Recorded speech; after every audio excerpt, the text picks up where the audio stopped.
Sénégal, bonjour. Au menu de l'actualité de Tribune quotidienne ce matin, le gouvernement du Sénégal aux Sénégalaises et aux Sénégalais. Le journal du groupe des médias entend informer argentier de l'État. Eh bien, argentier de l'État, Pros, l'apôtre du Bourroc, Ousmane Sonko, prend les prérogatives de Cheikh Diba. Prendre les prérogatives de Cheikh Diba. Au nom de qui ou de quoi? Quoi qu'il en soit, l'interrogation Kouroubaï Fall et Mbolde Bouri de Tribune quotidienne à ce sujet porte sur un fait. Comprenez à quoi sert le ministre des Finances? Bon, va-t-on vers la fonte du dit ministère, la fonte du ministère des Finances, la fonte du département ministériel géré en réalité des réalités par Cheikh Diba à la primature? Voilà l'autre interrogation de Tribune quotidienne ce matin. Ce matin, il convenait de retenir au regard de l'actualité de Tribune quotidienne que Sawa et Cheikh Diba, c'est comme qui dirait un ministre délégué auprès du Premier ministre. La preuve avec Tribune quotidienne qui révèle gouvernement du Sénégal, argentier de l'État, Sonko prend les prérogatives de Cheikh Diba. Y a-t-il lieu là de dire Euskei ou Tchei? Pour l'instant, enquête quotidienne s'intéresse au renouvellement de l'administration sénégalaise, d'où l'interrogation qui barre la une du quotidien Enquête, à savoir purge ou Djoubanti. Bon, les accusations de politisation relancent le débat sur l'impartialité des fonctionnaires. Note en tout cas Enquête dans le journal. On peut également lire Pastef, les patriotes divisés sur la question des exclusions dans l'appareil public. Et ce que rend public Enquête à ce sujet gravite autour des critiques notées face à une stratégie perçue comme une chasse aux sorcières. Bon, loin des affaires de sorcellerie, le public quotidien l'est. À la une du journal, on peut lire tentation du parti État. Imam Kanté appelle Diomaye à la préservation des principes constitutionnels. S'agit-il là d'un appel à un dep de la part de Imam Kanté? En tout cas, dans le public quotidien, il est question de ces propos, comprenez, vivement encourager le président à ne rien et absolument rien céder. Bon, l'imam Kanté de marteler toujours dans le public quotidien. Certains veulent faire revenir, après l'avoir dénoncé, ce système moche et injuste qui a retardé notre pays. Entre-temps, qu'est-ce qui a changé? Interroge Imam Kanté avant de balancer un pavé dans la main, pour ne pas dire donner un coup de pied dans la fourmilière, à savoir l'arrogance du pouvoir. Aussi, le Sénégal est plus grand que les partis et partis qui le composent et le président a juré d'en être le garant. Voilà ce que l'imam Kanté dans le public quotidien rappelle, et comme le rappel profite aux croyants. Le public quotidien de souligner en tout cas tentation du parti État. Imam Kanté appelle Diomaye à la préservation de principes constitutionnels. En attendant, passons à Réumi quotidien qui affiche chiffres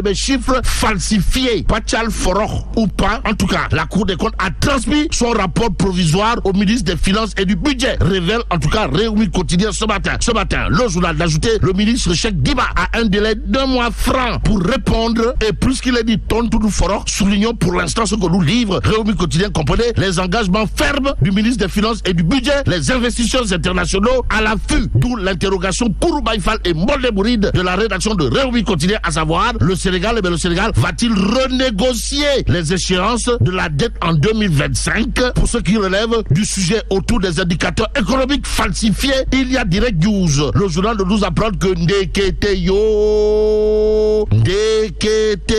la Cour des comptes refile la patate chaude à Cheikh Diba.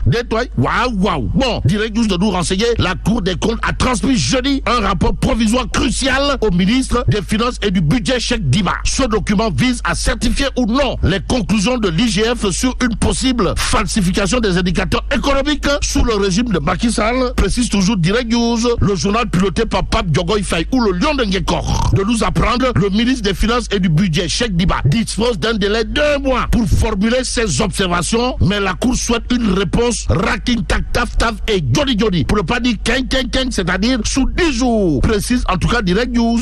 Au journal d'indiquer qu'il s'agit de déterminer si les chiffres officiels concernant la dette publique et le déficit budgétaire ont été délibérément manipulés. En attendant, Réumi quotidien de s'intéresser à la commande publique et entre autres sujets relatifs à l'appel d'offres, histoire de nous livrer les coulisses de la rencontre de haut niveau entre le MEDES, le mouvement des entreprises du Sénégal, de Ndanan, Mbagnick Diop et l'ARCOP. De quoi dire Euskei, en lisant bien entendu Réumi quotidien à ce sujet. Pour l'instant, source a de parler de l'Union nationale des Jakartaman qui monte au créneau au sujet justement de l'assainissement du secteur des mototaxis. Et là, on peut lire complainte et suggestion. Bon, selon l'Union nationale des mototaxis, dont le président est Ansoumana Badji, les nouvelles autorités ont reçu des usurpateurs en lieu et place des véritables acteurs du secteur des motos Jakarta. Nous livre bien entendu source A. D'où l'intérêt pour nous de prendre Sud Quotidien ce matin. À la une du journal, il est écrit régularisation officielle des 2 roues au Sénégal, ce grand défi de l'État. Et en l'État,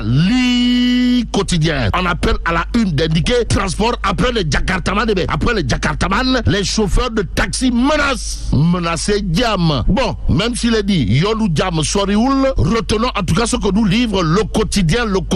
Dans le journal, il est question de la rubrique signée mon confrère Bachir Fofana, intitulée Diomaye règne, Sonko gouverne. Détoile El Kabash, Bachir Fofana. Waouh. En tout cas, Bachir Fofana, dans sa rubrique à lire dans le quotidien de ce jour, d'indiquer Diomaye règne, Sonko gouverne. Et comme gouverner, c'est prévoir, pour ne pas dire anticiper, le quotidien de parler de la nouvelle politique médicale et sociale des ASP, histoire de titrer le Touré, comme Touré, le Touré joué. De quoi s'agit-il exactement?